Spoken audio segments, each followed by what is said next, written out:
Namo Namaha. I'm Dr. Devashri. On behalf of Team Dharmaviki, I welcome you all to the second session of Dharmaviki Talks.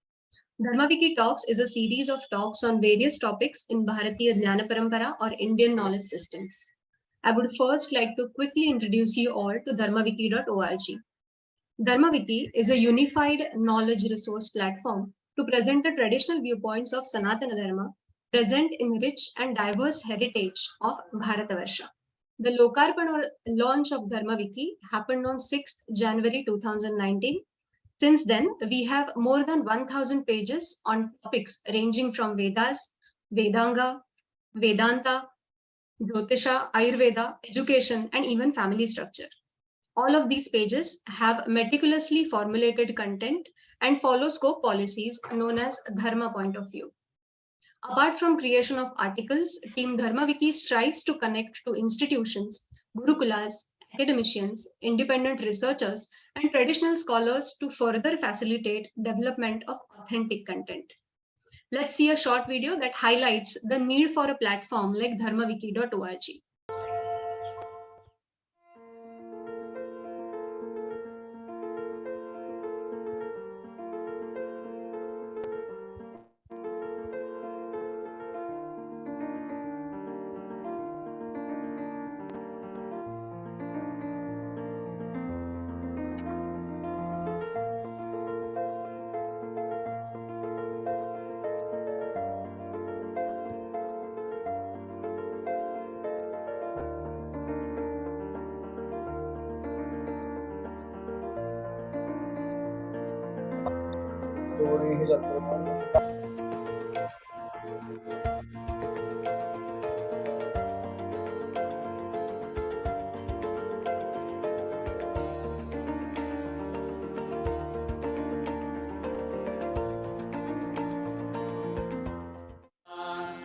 भयं पुत्रमदितेर्यो विदर्त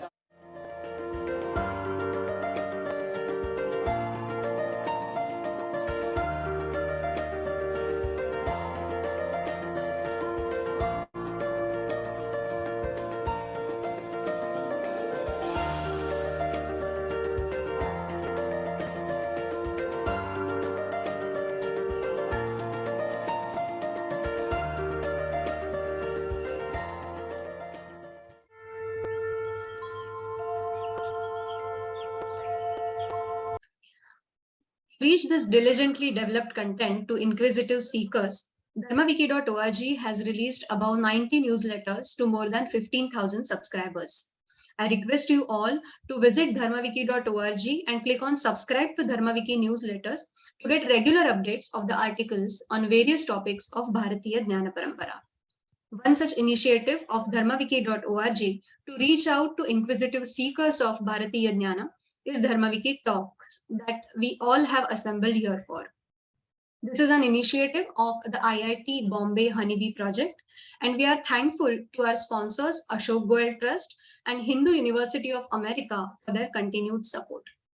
The topic for today is Bharatiya Panchang एवं पाश्चात्य calendar का समीक्षात्मक परिशीलन.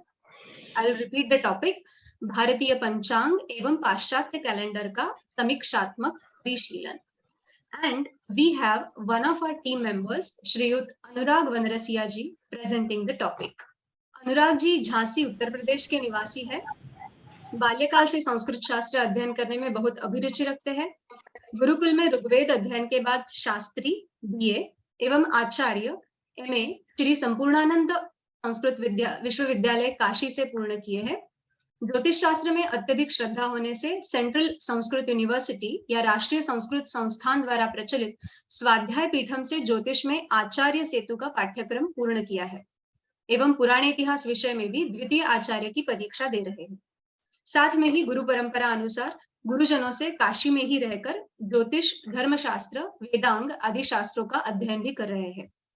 वर्तमान में पौरोहित्य के साथ में 1 वर्ष से dharmaviki.org में धर्मशास्त्र एवं ज्योतिष से संबंधित विषयों पर लेखन कार्य कर रहे हैं.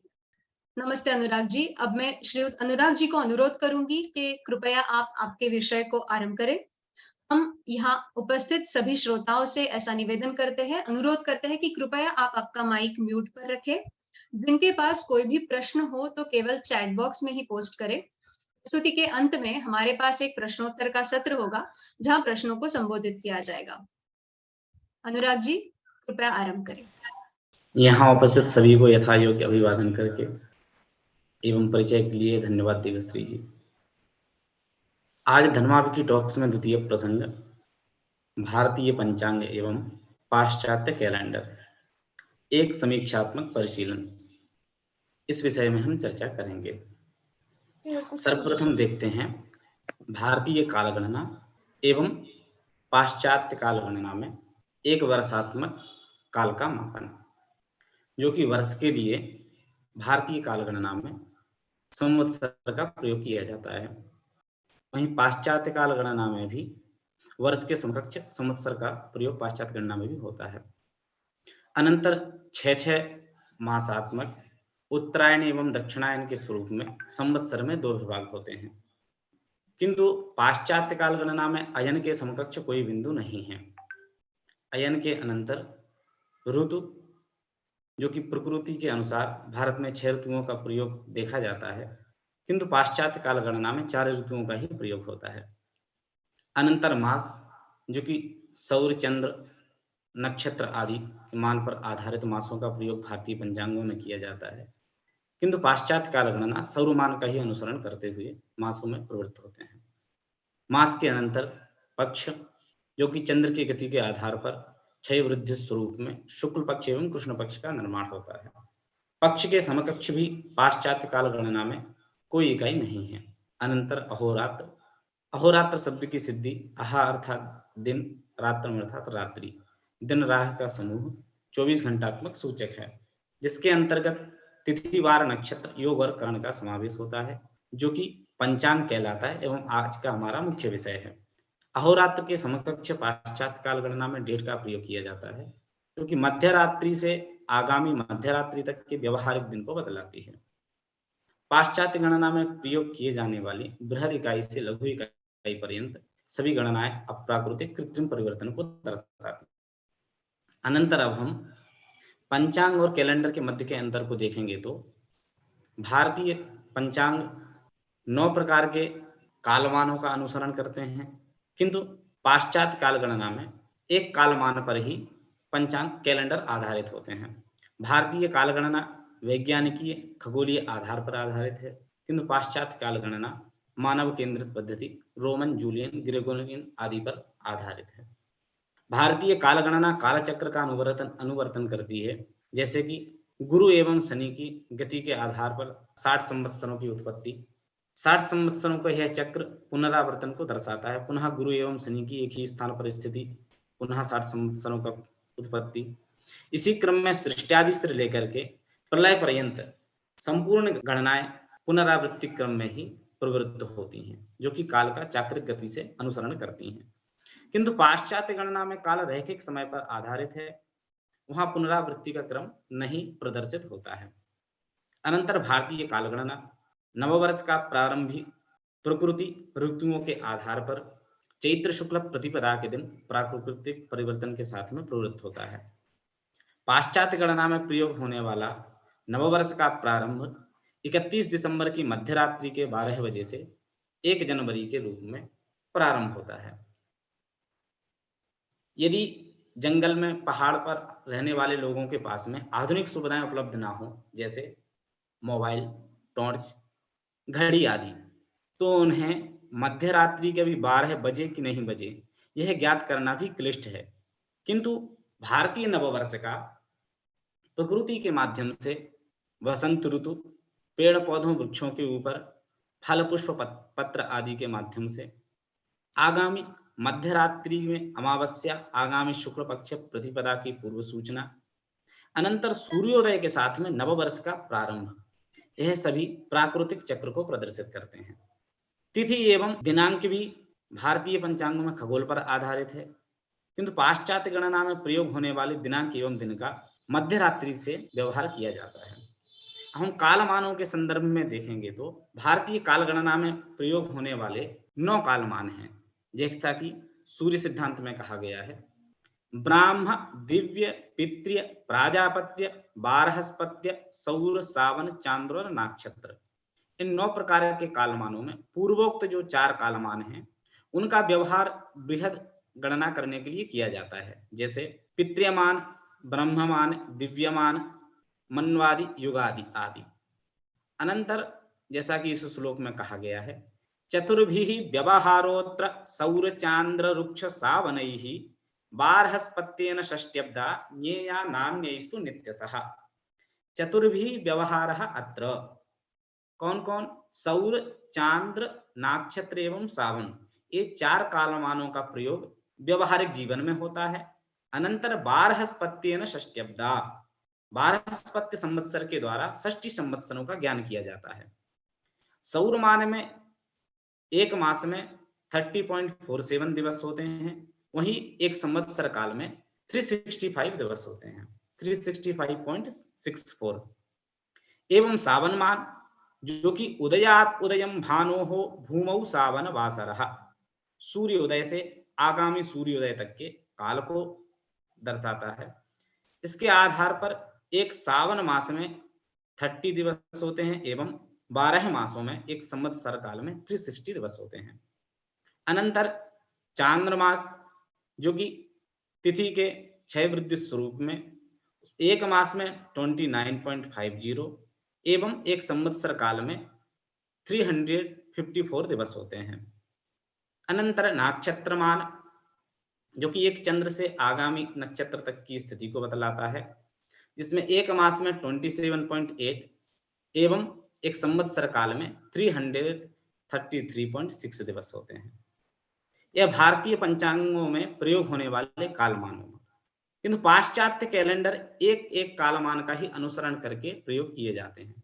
यूरोपीय कैलेंडर सौरमान का अनुसरण करता है, इस्लामिक कैलेंडर चांद्रमान का एवं पारसी कैलेंडर नक्षत्रमान का अनुसरण करते हैं। अब हम कालमान के संदर्भ में ही श्रीमद् रामायण में 2 कालमानों का समन्वय देखा गया है, उसको देखते हैं। जैसा कि इस छायाचित्र के माध्यम से हम समझें तो इंद्रजित 14 वर्ष तक तपश्चर्या करते हैं, उसके द्वारा ब्रह्मा जी प्रसन्न होकर के उनको एक वरदान देते हैं, जो व्यक्ति 14 वर्ष पर्यंत निद्रा आहार का त्याग करेगा उसके द्वारा इंद्रजित तुम्हारा वध संभव है। इंद्रजित को किसने मारा? ये हम सभी जानते हैं, लक्ष्मण जी के द्वारा इंद्रजित का वध हुआ था। लक्ष्मण जी श्री राम जी का अनुसरण करते हुए वन में आए थे एवं श्री राम जी के 14 वर्ष तो भरद्वाज ऋषि के आश्रम में पुनः प्रवेश के समय संपन्न हुए थे। तो क्या लक्ष्मण जी ने 14 वर्ष के पूर्व में ही इंद्रजित को मार दिया था, अथवा लक्ष्मण जी के 14 वर्ष अन्य कालमान पर आधारित थे, श्री राम जी के अन्य कालमान पर आधारित थे? इस शंका के समाधान में ज्योतिष शास्त्र में कहा गया है कि आदित्यादि ग्रहाणांच गतिषु ऊडुदशास्वपि आयुर्दाय विभागेपि नाक्षत्रम मानम उच्यते। आदित्यादि ग्रहों की गति, नाक्षत्र दशा एवं आयु संबंधी परिगणना, इसमें आयुर्दाय विभाग में नाक्षत्र मान का प्रमाण स्वीकार करना चाहिए। इसके अनुसार इंद्रजित को आयुर्दाय विषयक ब्रह्म प्रदत्त वरदान नाक्षत्र मान के अनुसार एवं तिथि ही करणम उद्वाह क्षौरम सर्वक्रियास्तथा व्रतोपवास यात्राणां क्रिया चांद्रेण गृह्यते। तिथि करण का ज्ञान, विवाह, क्षौर क्रिया, व्रत, उपवास एवं यात्रा में चांद्रमान का ग्रहण किया जाता है। इसके अनुसार श्री राम जी का पितृवाक्य पालन रूप व्रत, तत्संबंधी 14 वर्ष की यात्रा चांद्रमान के अनुसार एवं इंद्रजित का आयुर्दाय विषयक लक्ष्मण जी का निद्रा आहार त्याग करना नाक्षत्रमान के अनुसार स्वीकार करते हैं। नाक्षत्रमान में एक वर्ष में 333.6 दिवस होते हैं एवं चांद्रमान में 354। चांद्रमान से नाक्षत्रमान 20 दिवस समथिंग छोटा होता है, जिसके आधार पर 14 वर्ष में यह दिवसों का अंतराल बृहद हो जाता है, जिसके आधार पर ही लक्ष्मण जी के 14 वर्ष पूर्व में संपन्न हो जाते हैं एवं वह इंद्रजित का वध कर देते हैं। इस प्रकार से कालमानों का समन्वय हमारे इतिहासों में अन्य शास्त्रों में भी देखने को प्राप्त होता है। अनंतर अब हम पंचांग के बारे में देखते हैं। जैसा कि पंचांग शब्द से ही स्पष्ट है, पंचानाम अंगानाम समाहारः इति पंचांगम। जो 5 अंगों का समाहार अर्थात सम्मिलित स्वरूप, उसको हम पंचांग कहते हैं। वो 5 अंग कौन कौन से हैं? तिथि वासर नक्षत्रे योगः करणमेव च इति पंचांगमाख्यातम व्रत पर्व निदर्शकम। तिथि वार नक्षत्र योग और करण, इन पांचों को पंचांग की संज्ञा प्राप्त है। तिथि अर्थात क्या है? चंद्र के क्षय और वृद्धि स्वरूप परिणाम को तिथि कहा जाता है। यह आकाश मंडल में देख करके प्रत्यक्ष प्रमाण से भी सिद्ध है। अनंतर वार अथवा वासरम, जो कि सूर्य उदय से आगामी सूर्योदय तक के समय को वार की संज्ञा प्राप्त है। वार का ज्ञान तो सूर्योदय से संभव है, किंतु आज रविवार है, कल सोमवार है, इस प्रकार वारों के स्पष्ट प्रतीति सूर्योदय से संभव नहीं है। इसके लिए गणित के द्वारा अनुमान प्रमाण से वार की सिद्धि होती है। अनंतर नक्षत्र के समीप में चंद्र की स्थिति के आधार पर नक्षत्र का ज्ञान होता है, यह भी प्रत्यक्ष प्रमाण से सिद्ध है। सूर्य और चंद्र के अंश के योग पर योग आधारित हैं। योग का ज्ञान भी गणित के द्वारा अनुमान प्रमाण से ही किया जाता है। तिथ्यर्धं करणम, तिथि के आधे भाग को हम करण कहते हैं। करण का ज्ञान भी गणित के द्वारा अनुमान प्रमाण से सिद्ध होता है। वर्तमान में पंचांगों में कुछ अंतर देखने को मिलता है। अंतर का प्रमुख कारण है दृग्गणित एवं सिद्धांत पद्धतियों का समन्वय न होना। किस प्रकार का अंतर दिखाई देता है, तो उसको हम देखेंगे तो श्री वराह मिहिर जी के समय में उत्तरायण एवं मकर संक्रांति का समय 14 जनवरी हुआ करता था, किंतु वर्तमान में दृग्गणित के अनुसार उत्तरायण 22 दिसंबर को एवं मकर संक्रांति 14 जनवरी को प्राप्त होती है। तो यह उत्तरायण एवं मकर संक्रांति के अंतराल का कारण है। ग्रहों का जो परिभ्रमण में दीर्घवृत्त कक्ष है, कई सालों में उसमें परिवर्तन होता आ रहा है, जिसके कारण से उस समय निर्मित जो सिद्धांत पद्धतियां थी, वो उस समय के ग्रहों की स्थिति के आधार पर गणना को व्यक्त करती थी। वर्तमान में ग्रहों की वृत्त में परिवर्तन आने के कारण से उन सिद्धांत पद्धतियों के द्वारा ग्रहों की वास्तविक स्थिति का बगैर दृग्गणित के समन्वय से जान पाना क्लिष्ट है। इसी के लिए श्री वशिष्ठ संहिता में कहा गया है कि यस्मिन् पक्षे यत्र काले येन दृग्गणितैक्यं दृश्यते तेन पक्षेण कुर्यात् इत्यादि निर्णयम्। जिस पक्ष में, जिस काल में दृग्गणित के साथ में ऐक्य दिखाई दे, उस समय से तिथि आदि का निर्णय करना चाहिए। अर्थात संकुच्छाया आदि एवं आधुनिक यंत्र वेधशालाओं के माध्यम से आकाश में ग्रहों की स्थिति को ज्ञात करके एवं पूर्व पद्धतियों का समन्वय करके पंचांग का निर्णय करना चाहिए। उससे पंचांगों में अंतर नहीं होता है। अब हम कैलेंडर के बारे में देखते हैं। कैलेंडर शब्द संस्कृत भाषा के कालंधर शब्द से मिलता जुलता है। कालंधारयति इति कालंधरः, जो समय को धारण करता है उसको कालंधर कहते हैं, किंतु इसका कोई स्पष्ट प्रमाण नहीं है। वस्तुतः कैलेंडर शब्द की उत्पत्ति में रोमन काल में कैलेंडर शब्द हाट बाजार, मंडी या सामूहिक कार्यक्रम आदि के लिए प्रयोग किया जाता था। अनंतर लैटिन भाषा में कैलेंडेरियम शब्द हिसाब रखने के लिए, उपयुक्त किताब, अकाउंट बुक आदि के लिए प्रयोग होने लगा। दैनिक जीवन में हिसाब किताब रखने के लिए उपयुक्त गणना के लिए ही कैलेंडर का व्यवहार आरंभ हुआ था। इसी क्रम में कैलेंडर में प्रयोग किए जाने वाले महीनों के नामकरण भी मनुष्य, देवताओं, अशुभ काल, ईस्टर त्योहार के आधार पर ही आधारित है। पुराना लैटिन कैलेंडर 10 मासात्मक हुआ करता था, मार्च से दिसंबर पर्यंत, एवं सितंबर से दिसंबर पर्यंत जो 4 मास हैं, वह भी संख्याओं के आधार पर ही उनका नामकरण हुआ है। जैसे हम यहाँ देखेंगे तो इस सारणी में सेप्टेम्बर अर्थात 7 का वाचक है, ऑक्टो लैटिन भाषा में 8 का वाचक है, वहीं नवंबर अर्थात 9 एवं दिसंबर अर्थात 10। मार्च से दिसंबर पर्यंत दिसंबर 10वां महीना हुआ करता था। अनंतर काल में सौरमान के साथ में समन्वय करने के लिए जनवरी एवं फरवरी के रूप में 2 मासों को जोड़ा गया, जिसके आधार पर उस समय जो 10 मासात्मक वर्ष था, अब वह 12 मासात्मक हो गया।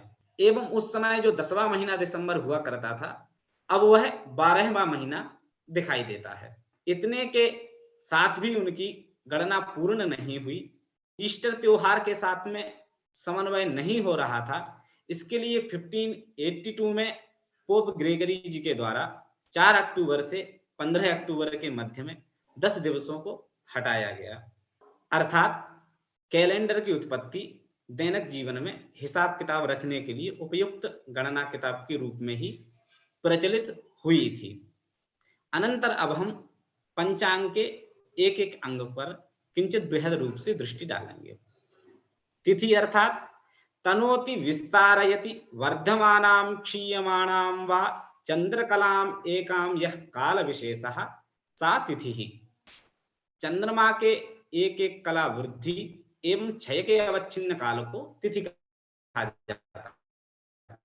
तिथि ज्ञात करने में भूकेंद्रीय प्रणाली का प्रयोग किया जाता है। भूमि को केंद्र में मान करके तिथि की गणना की जाती है। सूर्य एवं चंद्र के परिभ्रमण पर तिथि आधारित है। चंद्र गति से सूर्य गति धीमी होती है। अमावस्या के दिन में चंद्र, सूर्य एवं पृथ्वी तीनों की एक ही साथ में स्थिति, एक ही रेखा में उपस्थिति होती है। चंद्र के क्षय स्वरूप में पंचदश तिथ्यात्मक काल कृष्ण पक्ष एवं वृद्धि स्वरूप में पंचदश तिथ्यात्मक काल शुक्ल पक्ष के नाम से जाना जाता है। कभी कभी हम देखते हैं तिथि 20 घंटात्मक भी होती है एवं 26 घंटात्मक भी होती है। तो इस वृद्धि एवं क्षय में क्या कारण है, इन सबको हम आगे देखते हैं।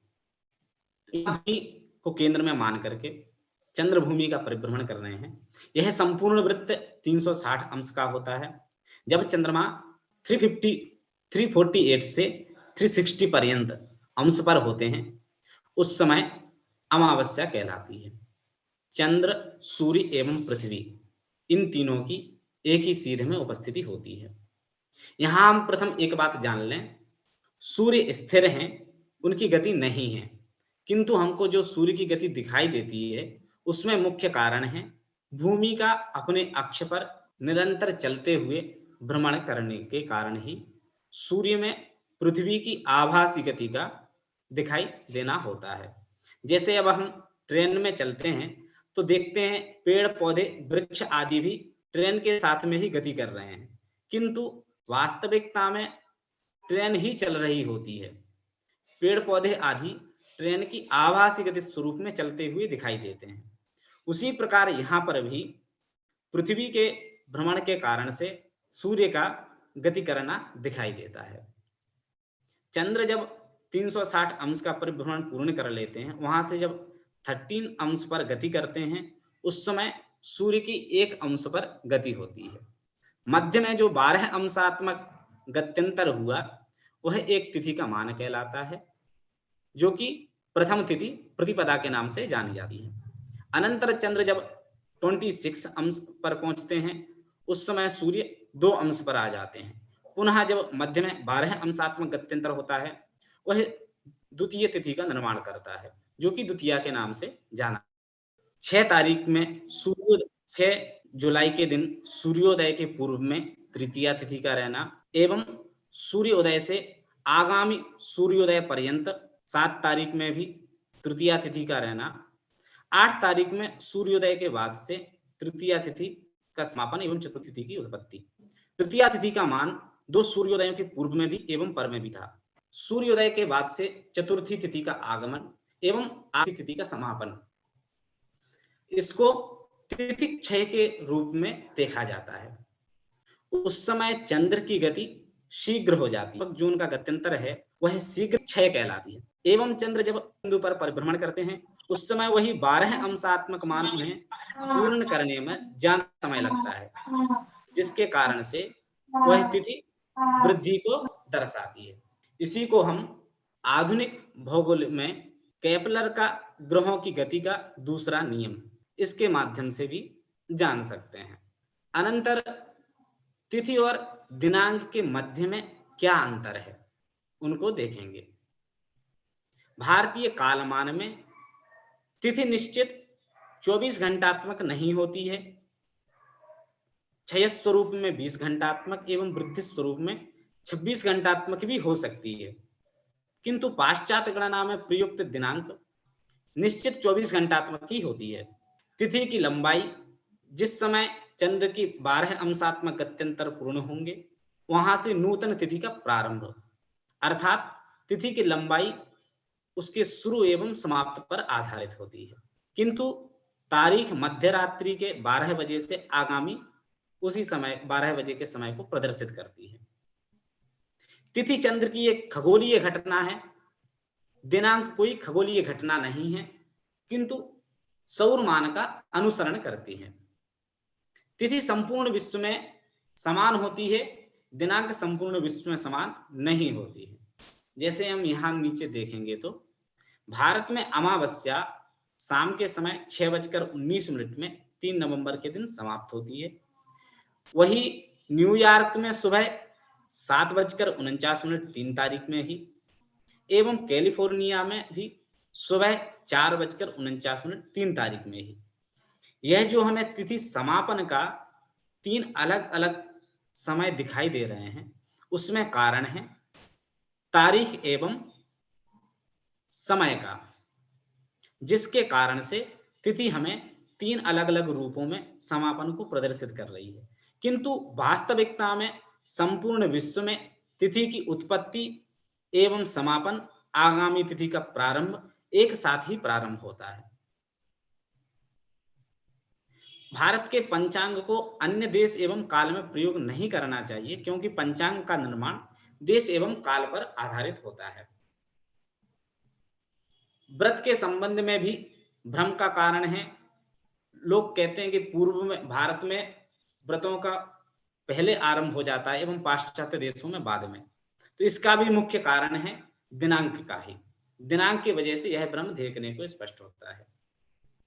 अनंतर इस प्रकार से पंचांग का प्रथम अंग तिथि के बारे में देखे, अब द्वितीय वार के बारे में जानते हैं। वार संबंधी पद्धतियां विश्व में 3 प्रचलित हैं। प्रथम भारतीय, जो कि सूर्य उदय से आगामी सूर्योदय तक के काल को एक वार की संज्ञा प्राप्त है। वहीं यूरोपीय कैलेंडर में मध्य रात्रि के 12 बजे से आगामी 12 बजे तक के काल को एक वार की संज्ञा प्राप्त है, एवं इस्लामिक कैलेंडरों में सूर्यास्त से सूर्यास्त पर्यंत के काल को वार कहा जाता है। इन तीनों पद्धतियों में खगोलीय, वैज्ञानिक पद्धति भारतीय वार विज्ञान पद्धति है। वारों का निर्णय यहाँ ग्रह गति के द्वारा होराक्रम के माध्यम से होता है। होरा शब्द का निर्माण अहोरात्र शब्द के द्वारा होता है। अहोरात्र शब्द अहा दिन, रात्रि अर्थात रात, 24 घंटात्मक काल का बोधक है। अहोरात्र शब्द में आद्यंत आकार त्रिकार का लोप होने के पश्चात होरा शब्द सिद्ध होता है। वर्तमान में आंग्ल भाषा में प्रचलित जो अवर शब्द है वह होरा शब्द का ही अपभ्रंश है। अवर शब्द जिस अर्थ में वर्तमान में प्रयुक्त है उसी 1 घंटात्मक काल को होरा शब्द भी प्रदर्शित करता है। एक अहोरात्र में 24 होराएं होती हैं। इन होराओं का 24 घंटे में किस प्रकार से समावेश होता है, तो इसको आर्यभट्ट जी के श्लोक के माध्यम से हम जानते हैं। 7 होरेस होते हैं। कौन? यह जो होरेसों का, होरापतियों का कक्षाक्रम निर्धारित किया गया है, उसमें कारण है ग्रह की गति। शनि अपने संपूर्ण वृत्त का परिभ्रमण 30 वर्ष में युग से विलंब में परिभ्रमण पूर्ण करते हैं, जो कि शनि से चलते हैं। इसी क्रम से इन सातों ग्रहों में चंद्र 1 मासात्मक काल में अपना परिभ्रमण पूर्ण कर लेते हैं। मंद से शीघ्र क्रम में ग्रह की कक्षाओं का यहां निर्माण किया गया है। इन सातों को ही क्रमशः होराओं में समावेश किया जाता है। जैसे कि इस सारणी में हम इन सातों ग्रहों की कक्षाओं को भी 3 आवृत्तियों में स्थापित करेंगे। शनि से सोम पर्यंत प्रथम आवृत्ति, पुनः शनि से सोम पर्यंत द्वितीय आवृत्ति, अनंतर शनि से सोम पर्यंत तृतीय आवृत्ति। इसी क्रम में शनि से गणना करने पर शनि, गुरु, मंगल एवं चतुर्थ रवि के समय में सूर्योदय का समय प्राप्त हो। सातों ग्रहों का ही 3 आवृत्ति करने के बाद में शनि, गुरु, मंगल, चतुर्थ रवि, चतुर्थ जो है वह दिनपति कहलाता है। पुनः उस दिन के प्रथम वार के अधिपति रवि हुए। अब यहाँ रवि से गणना करने पर सातों ग्रह कक्षाओं का पुनः 3 आवृत्ति करेंगे। रवि से मंगल पर्यंत एक आवृत्ति, पुनः रवि से मंगल पर्यंत द्वितीय आवृत्ति एवं रवि से मंगल पर्यंत तृतीय आवृत्ति। इसी क्रम में रवि से चतुर्थ तक गिनने में रवि, शुक्र, बुध एवं चतुर्थ सोम, तो हमें चतुर्थ होरा सोम की प्राप्त हुई। सोम की होरा के समय में सूर्योदय का समय प्राप्त होने से द्वितीय वार के अधिपति सोम कहलाए। इसी होरा क्रम के माध्यम से ही सातों वारों का निर्माण किया जाता है। होराओं का शास्त्रों में बहुत अधिक महत्व बताया गया है। यदि कोई कार्य किसी वार विशेष में करने के लिए कहा गया है, जैसे रविवार को कोई कार्य करना है, किंतु आज हमारे पास में गुरुवार का समय उपस्थित है, आगामी रविवार तक का हमारे पास समय नहीं है, तो हम उस वार संबंधी कार्य को उस ग्रह की होरा में कर सकते हैं। जीवन में 3 होराएं हमको प्राप्त हो जाए, होरापति के समय में हम यथा समय संपन्न कर सकते हैं। इस प्रकार से पंचांग का द्वितीय अंग वार के बारे में अब हम जानते हैं।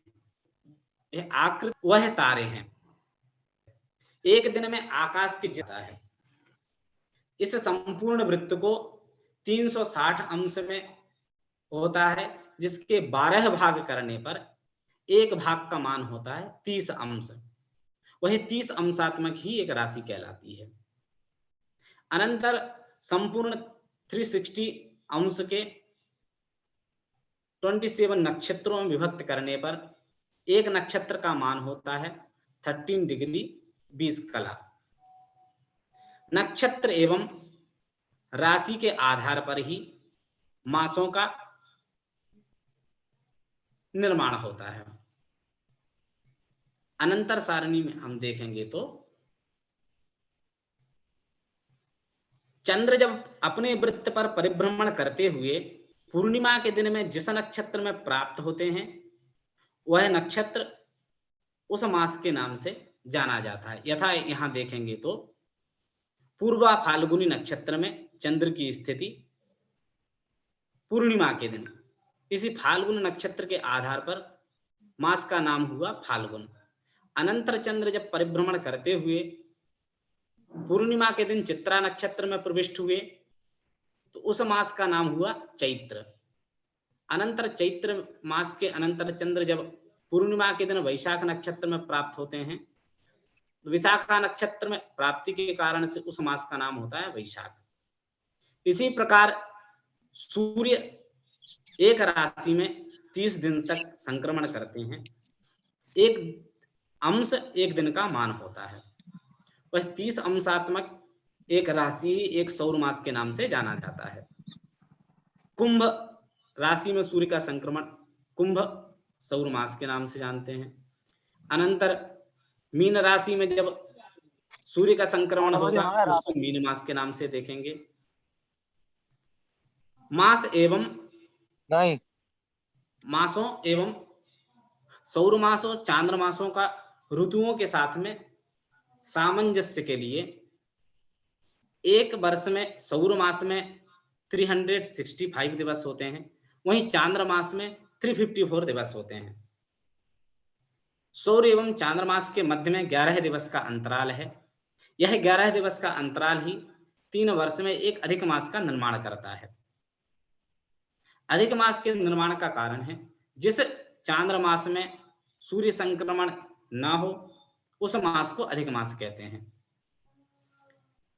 इन मासों के आधार पर ही ऋतुओं का क्रम प्रचलित है। मीन एवं मेष मास में बसंत ऋतु की प्राप्ति, उसी समय चैत्र एवं वैशाख मास चांद्र मास चल रहा होता है। अनंतर वृषभ मिथुन मास में ग्रीष्म ऋतु एवं चांद्र ज्येष्ठ एवं आषाढ़ मास होता है। यदि वही अधिक मास नहीं होगा तो ऋतुओं का क्रम भिन्न हो जाएगा, मासों के साथ में ऋतुओं का समन्वय नहीं हो पाएगा।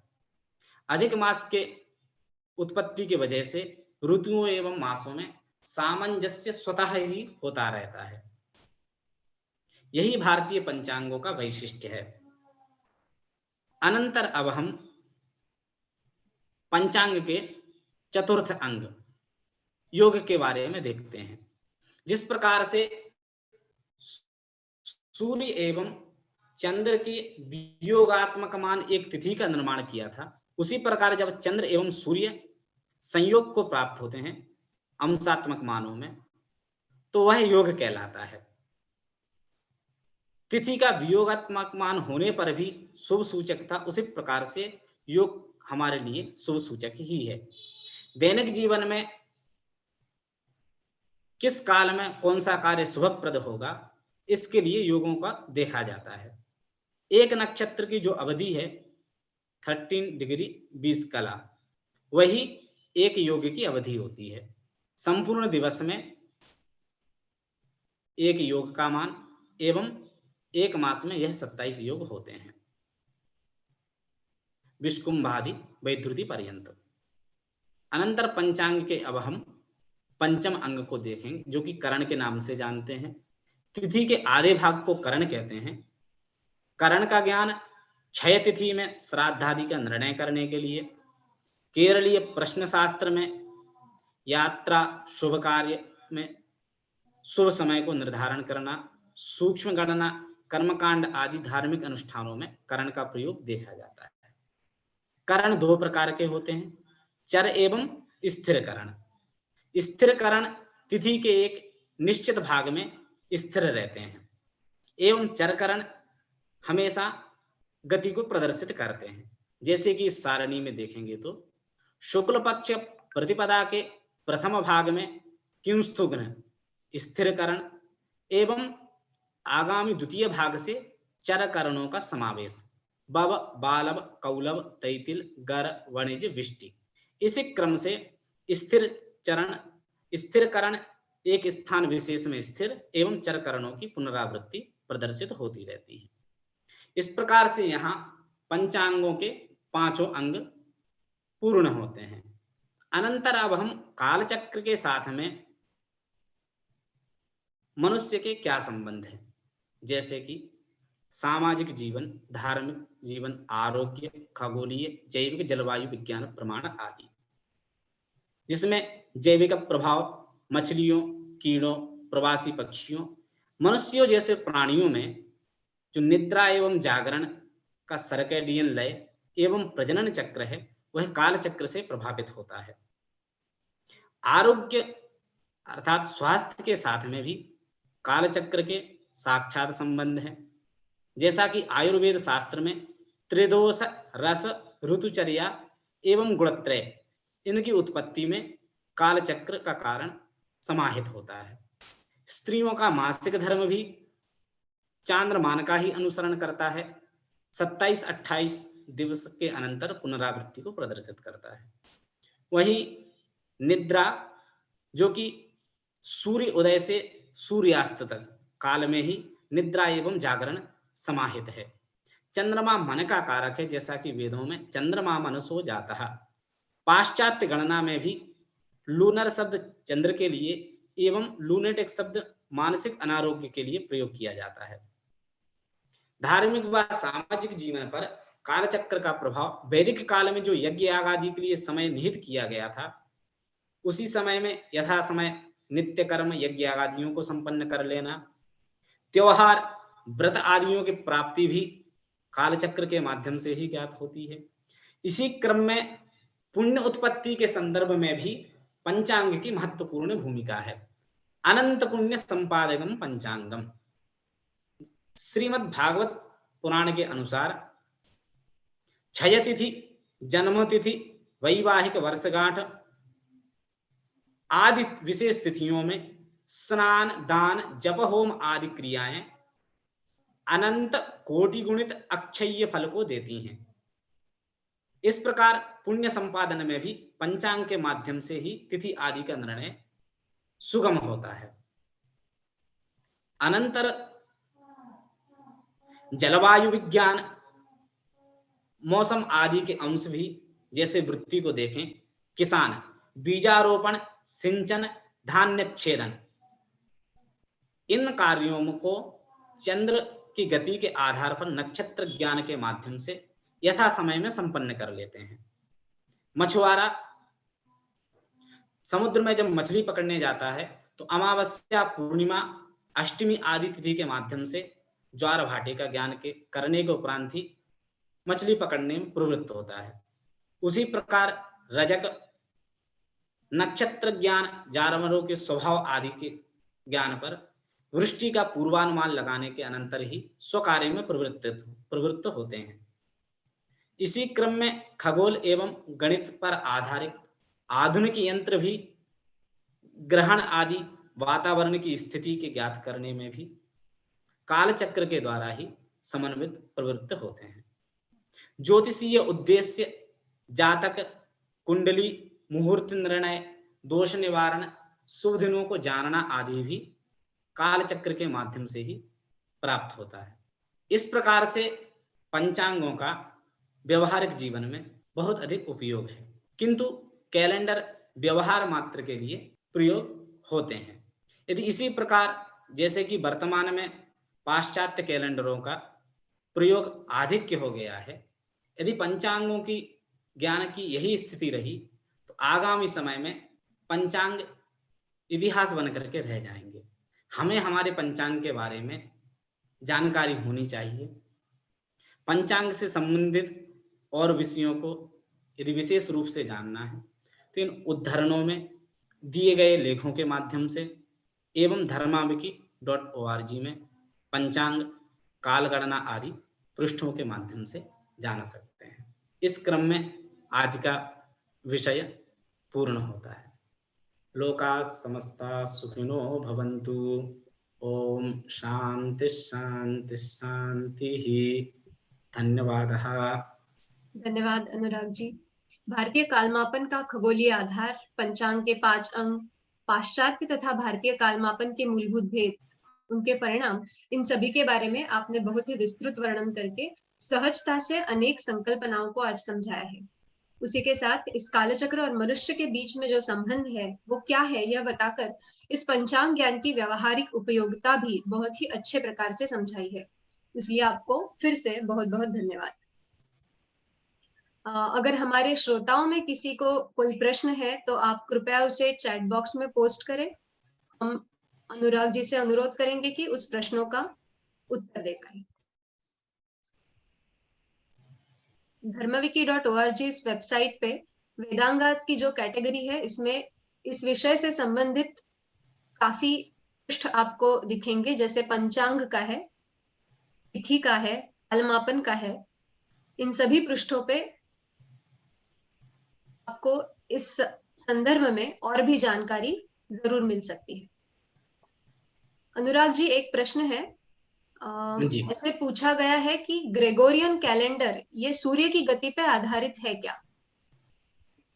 एक सौर वर्ष में 365 दिन होते हैं।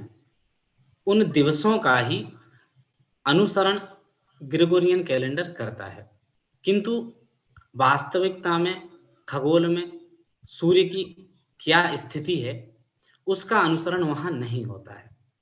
केवल दिवसों की संख्या ही वहां ली गई है, खगोलीय आधार नहीं है। So I would request everyone here that please visit our website and follow us on social media to get regular updates about not just the talks, but also if we upload the videos or the recordings of these videos, then you will be able to understand that if you visit our website. Currently, the recordings are not available, but we are planning to upload them on the website. मुझे लग रहा है कि अभी प्रश्न किसी है नहीं। मैम, मेरे को एक क्वेश्चन है। सर ने बताया कि कुछ दिन ईस्टर के लिए ये करे गए, ऐड किए गए। हाँ, वो मुझे समझ नहीं आया मैम, कैसे एग्जैक्टली लाइक। अनुराग जी, आप इस पे कुछ बता पाएंगे? ईस्टर 1582 में ईस्टर त्योहार का क्रम जो है उनके वर्ष के अंतर समय में उपस्थित हो रहा था। अच्छा, इसके लिए उन्होंने ओके, 4 अक्टूबर से 15 अक्टूबर के मध्य के जो 10 दिवस थे उनको हटा करके 4 के बाद से सीधे 16वीं तारीख का प्रयोग किया, जिसके आधार पर समन्वय होने लगा। तो सर हमारा जो भारतीय पंचांग या भारतीय कैलेंडर है वो सन, मून और अर्थ तीनों की पोजीशंस में लेके किया जाता है ना? जी, कालमान जैसे चांद्रमान, नक्षत्रमान एवं सौरमान तीनों के मान अलग-अलग हैं। नक्षत्र मान के लिए एक नक्षत्र से पुनः उसी नक्षत्र में स्थिति पर्यंत एक नक्षत्र मान होता है। इसमें 27 पॉइंट समथिंग दिवस होते हैं एक मास में। वहीं चंद्र जब तिथि स्वरूप में क्षय स्वरूप को प्राप्त होता है तो उसमें एक मास में 29 दिवस होते हैं। एवं उदयात उदयम भानु हो, सूर्य उदय से आगामी उदय तक के काल को जब हम एक बार कहते हैं, इसको सावन मान कहते हैं। इसमें 30 दिवस होते हैं एक मास में। इस क्रम से प्रयोग में, कार्यों में अलग अलग लिए जाते हैं व्यवहारिकता में। तो पंचांग केवल एक कालमान विशेष पर आधारित नहीं होता है। पंचांगों में सभी प्रकार के कालमानों को समाहित किया जाता है। मैं अभी तक सोचती थी कि हमारा जो इंडियन कैलेंडर है, भारतीय कैलेंडर, तिथियां वगैरह है सब चंद्र की स्थिति के हिसाब से चलते, क्योंकि हमारे सब जितने भी त्योहार हम मनाते हैं वो तो चंद्रमा की स्थिति से ही जी, मनाते हैं ना? व्रत त्योहार आदि के लिए, जैसा कि श्री राम जी के संदर्भ में बताया गया था, पितृवाक्य पालन रूप व्रत चांद्रमान के अनुसार। उसी प्रकार जब संक्रमण आदि काल को देखते हैं तो वो सौर मास के अनुसार देखते हैं, सौर संक्रांति। प्रयोग में, व्यवहारिकता में भिन्नता है दोनों की। सौर मास का कहीं प्रयोग किया जाता है, चांद्र मास का कहीं प्रयोग किया जाता है। तो प्रयोग सर जो भेद से महीने जो हमारे होते हैं, जो हमारा चैत्र है, फिर उसके जी, बाद चैत्र मास आदि जो 12 मास हैं वह चांद्रमान पर आधारित हैं। वहीं जो 12 राशियां हैं वह सौरमान पर। ओके। और एक प्रश्न आया है जी, क्या ऐसा संभव है कि मकर संक्रांति फिर से 14 जनवरी और उत्तरायण की जो शुरुआत है वो अभी जो दिसंबर 22 आपने बताया वो पहले जैसे हो जाए? ये अभी गणना के आधार पर वर्तमान में तो संभव नहीं है। करीबन 41,000 वर्षों में यह परिवर्तन होता है ग्रहों के परिभ्रमण वृत्त पर, जिसके आधार पर 1-2 दिनों का अंतर आता है। कई वर्षों से यह परिवर्तन होता आ रहा है, जिसके कारण से 22 दिसंबर एवं 14 जनवरी यह अंतराल उपस्थित हुआ है। पुनः वही उपस्थिति के लिए बहुत काल के अनंतर वह उपस्थिति संभव होगी, जब संपूर्ण वृत्त उसी स्थिति में आ जाएगा।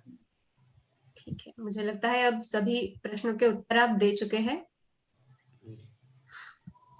एक बार फिर से आपको धन्यवाद। With this we conclude our today's session. Team Dharmaviki expresses heartfelt gratitude to all the participants for taking time out to attend today's session.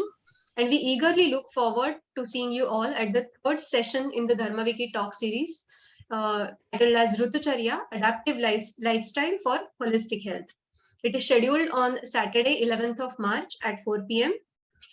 Request you all again to subscribe to Dharmaviki newsletter and follow us on social media platforms to receive updates on these sessions.